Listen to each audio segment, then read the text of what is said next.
Support చేయండి, government ని మంచిగా పని చేయించండి. ఓకే, లక్ష్మీరెడ్డి గారు, సో ఇప్పుడు అనేది ఏంటంటే ఈ రైతు భరోసా కానీ లేదు అంటే అమ్మ ఒడికి సంబంధించినటువంటి కానీ ఆ నిధులు ఎప్పుడు ఇస్తారు, అలాగే మహిళలకి 1500 చొప్పున ఇస్తానన్నారు కదా, అది ఎప్పుడు మీరు ఇచ్చేది అన్నటువంటిది ఒకరు అడుగుతున్నారు.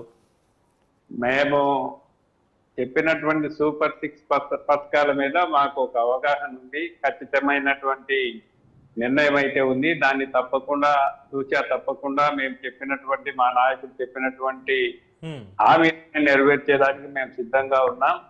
వాళ్ళ మాదిరి ఇప్పుడు మేము ఒక ఓల్డ్ ఏజ్ పింఛనే ఉంది సార్.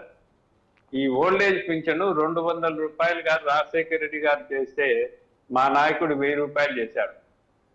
మా నాయకుడు 1000 రూపాయలు చేసిన తర్వాత అదే పింఛన్ను 2000 రూపాయలు చేశాడు. అదే గవర్నమెంట్ 14 నుంచి 19 లోపలనే 2000 పింఛన్ను జగన్మోహన్ రెడ్డి గారు 3000 చేస్తానని 5 సంవత్సరాలు ఇంప్లిమెంట్ చేసినాడు సార్. ఆయన 200 4 సంవత్సరాలు 250 రూపాయలు చొప్పున ఆయన చెప్పినటువంటి 3000 పింఛన్ ఇవ్వకుండా 5 సంవత్సరాలు దాన్ని లాగి 250 తినడానికి తిండి లేనటువంటి పేదవాళ్లకు, ముసలి వాళ్ళకు ఆ పరిస్థితి ఇచ్చినటువంటి వ్యక్తి జగన్మోహన్ రెడ్డి. ప్రతి జనవరి 1వ తేదీన జాబ్ క్యాలెండర్ అన్నాడు. ఒక్క జాబ్ అయినా ఆయన 5 సంవత్సరాల్లో ఇంప్లిమెంట్ చేశాడా? ఏ కార్యక్రమంలో కూడా లొసుకులు తప్ప ఆయన చేసినటువంటి కార్యాచరణలో మీరు చెప్పినట్టు ప్రజావేదిక కూల్చడం తప్ప ఆయనకు 2 ఆలోచన అనేది రాలేదు. ఆయన అట్లా అనేక రకాలుగా కూల్చడం తప్ప ఈరోజు అమరావతి రాజధాని దాన్ని ఏ విధంగా నాశనం అయిపోయింది ఈ 5 ఏళ్లలో.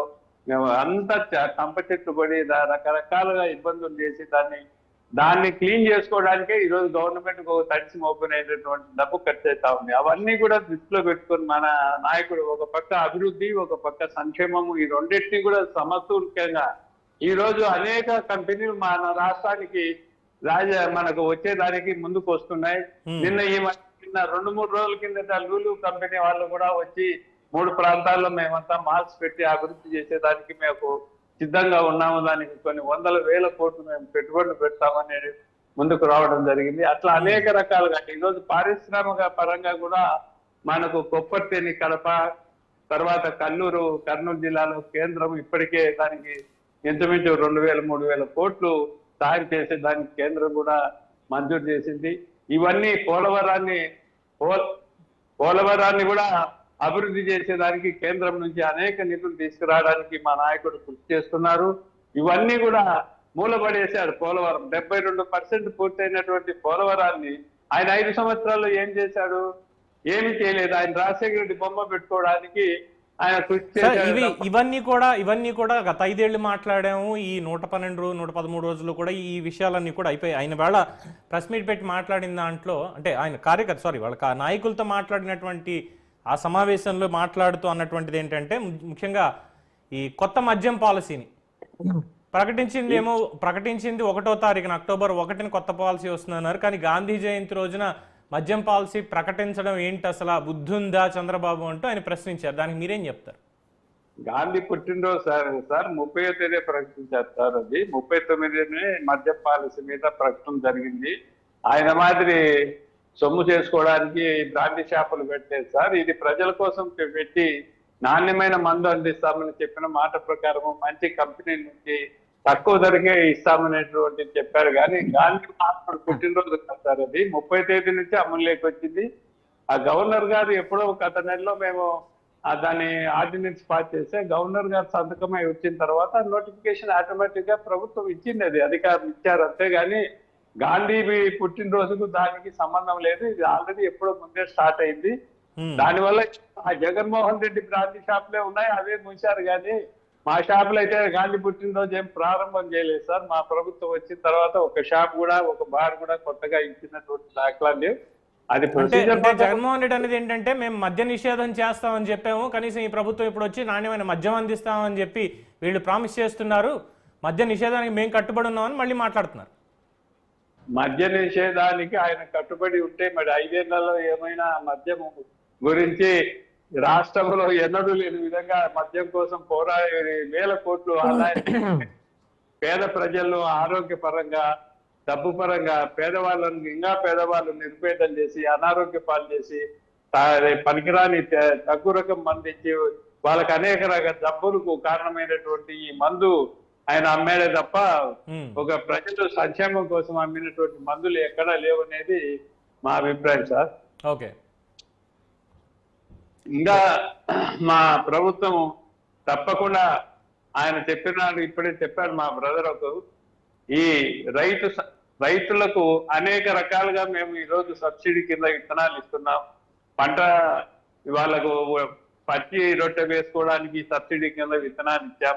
పురుగు మందులు సబ్సిడీ కింద ఇస్తున్నాం. ఇప్పుడు ఎక్కడైతే ప్రమాదం జరిగి ఈ వరదల వల్ల దెబ్బతిన్నటువంటి పంటల ప్రాంతాల్లో 90% సబ్సిడీతో విత్తనాలు ఇస్తున్నాం, ఎరువులు ఇస్తున్నాం. ఇవన్నీ రకరకాలైనటువంటి రైతు సహాయానికి తాత్కాలికంగా ఏదైతే రైతు ఉపశమనం పొందడానికి అన్ని కార్యక్రమాలు తీసుకున్నాం. అలాగే 67 రూపాయలకే కందిపప్పు ఈరోజు ఎఫ్ఈ షాపుల్లో మేము సప్లై చేస్తున్నాం. 17 రూపాయలకు చక్కెర సప్లై చేస్తున్నాం. ఇవన్నీ కూడా ఇచ్చేటటువంటి గతంలో ఇచ్చేటటువంటి ప్రభుత్వము ఇవన్నీ పూర్వము నూనె కందిపప్పు ఇవన్నీ ఇచ్చేటటువంటి అన్ని కూడా మరి జగన్ దొంగలో దొక్కేశాడు. తర్వాత మేము పండగలకు రంజాన్ తోపా, తర్వాత సంక్రాంతి పండుగకు అన్ని కూడా పేదవాళ్ళంతా కడుపు నిండా అన్నం తినాలనేటటువంటి కార్యక్రమాలతో ఇవన్నీ కూడా మేము ఎంతో అభివృద్ధి కార్యక్రమాలు చేస్తే అవన్నీ మూలపడేశారు. ప్రధానంగా అన్న క్యాంటీన్లు ఈ రోజు రాష్ట్రంలో 200 క్యాంటీన్లు స్థాపించి ఈ రోజు రాష్ట్రంలో ప్రతి పేదవాడు 5 రూపాయలకి అన్నం తినే విధంగా 3 పూటల అన్నం తినే విధంగా ఏర్పాటు చేసినటువంటి మా ప్రభుత్వం ఇది ఎక్కడ లేని విధంగా ఏ రాష్ట్రంలో లేని విధంగా ప్రతి టౌన్లలో ప్రతి ప్రాంతాల్లో ఎక్కడైతే జనాభా ఎక్కువ ఉన్నారో మున్సిపాలిటీలో కానీ కార్పొరేషన్ లో కానీ అన్ని చోట్ల మేము ఈ క్యాంటీన్ పెట్టి మరి పేద ప్రజలకు ఒక అన్నదానాన్ని ఏర్పాటు చేసి ప్రభుత్వం తరఫున ఈ కార్యక్రమాన్ని చేపట్టడం జరిగింది. లక్ష్మారెడ్డి గారు, ఇది మంచి ప్రభుత్వం కార్యక్రమంలో ఎజెండానా ఏంటి ఇది పవన్ గారు? మంచి ప్రభుత్వం కార్యక్రమంలో ఎజెండానా మొత్తం ఒక లిస్ట్ అంతా చెబుతున్నారు? అభిప్రాయాన్ని వారు చెప్తున్నారు. ఇప్పుడు జగన్మోహన్ రెడ్డి ఏం ప్రశ్నించారు అన్న దానికి ఆయన సమాధానం ఆయన చెప్తున్నారు. అదే అంటది నేను అడిగింది ఒక 2 ప్రశ్నలకి తర్వాత నేను ఇష్టం వచ్చినప్పుడు ఒక పగబడి తర్వాత ఆయన ఆ 2టికి చెప్పానండి. అమ్మఒడి ఎప్పుడు, రైతు భరోసా ఎంత నిశ్చయం చెప్పానండి. దానికి ఒక సమయం వస్తుంది, దానికి కూడా కొన్ని పద్ధతులు, దానికి ఒక కమిటీ వాళ్ళంతా తయారు చేస్తున్నారు. దానికి ముహూర్తం ఏమైనా కావాలా లక్ష్మారెడ్డి గారు? మీ మాదిరి అట్లా కాదండి. మీరు ఇచ్చిన అమ్మఒడి కూడా మీరు 4 తూర్లు ఇచ్చారు. 5 సంవత్సరాలు చెప్పిన వెంటనే ఇవ్వలేదు. అమ్మఒడి కూడా జగన్మోహన్ ప్రభుత్వం కూడా వచ్చిన వారంలోనో 10 రోజుల్లోనే అమ్మఒడి లేదు. 1 సంవత్సరము దానికి మీరు ఒక ప్రణాళిక చేశారు. అయినా అందరికి ఇవ్వలేకపోయారు. ముందేమో అమ్మఒడి మేము అందరికి ఇస్తామని ఎలక్షన్ మేనిఫెస్టోలో చెప్పారు. అయితే కుటుంబంలో ఒకరికే కండిషన్, తర్వాత 300 యూనిట్లు కరెంట్ ఛార్జీ ఉందని కట్ చేశారు. ఇన్ని గజాల కంటే ఇల్లు పెద్దది ఉందని కట్ చేశారు. రకరకాల చేతగాని కార్యక్రమాలన్నీ చుట్టి దాన్ని వ్యవస్థలంతా చిన్నాభిన్నం చేశారు. దానివల్ల అందరికీ ఏం మేలు జరిగింది లేదు, చెప్పుకోవడానికి తప్ప.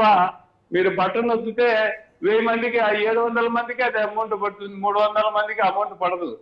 అట్లా కాకుండా మేము 1000 మందికి మేము ఇవ్వాలనుకుంటే 1000 మందికి పడే విధంగా మేము ఒక ప్రణాళిక తయారు చేస్తున్నారు. దాని ప్రకారమే మేము సిద్ధంగా ఉన్నాం. మేము తప్పకుండా అమ్మఒడే కాదు, మేము చెప్పినటువంటి 6 పథకాలు కూడా మేము తప్పకుండా అమలు పరుస్తుంది తెలుగుదేశం పార్టీ కూటమి ప్రభుత్వం. మా నాయకుడు చంద్రబాబు నాయుడు గారు అర్నిశాలు కృషి చేసి కేంద్రం నుంచి నిధులు తెచ్చుకుంటాం, మా సంపదను సృష్టిస్తాం. తప్పకుండా మేము మా యొక్క విధిలో ఈ కార్యక్రమాలన్నీ ఒక పద్ధతి ప్రకారము మేము చేయగలుగుతామనైతే చెప్పాం. తప్పకుండా చేస్తామనేది వాళ్ళు చెప్తున్నటువంటి అంశం. ఈ ప్రణాళికలో లోపాలని సవరించుకోవాల్సినటువంటి అవసరం ఉంది కాబట్టి కొంత సమయం తీసుకోవచ్చు. ఆ సమయం అయిన వెంటనే అందరికీ అన్ని పథకాలు వచ్చే విధంగా మేము కార్యాచరణను రూపొందించుకొని ముందుకు పోతాం. అది సార్ వారు చెప్పింది.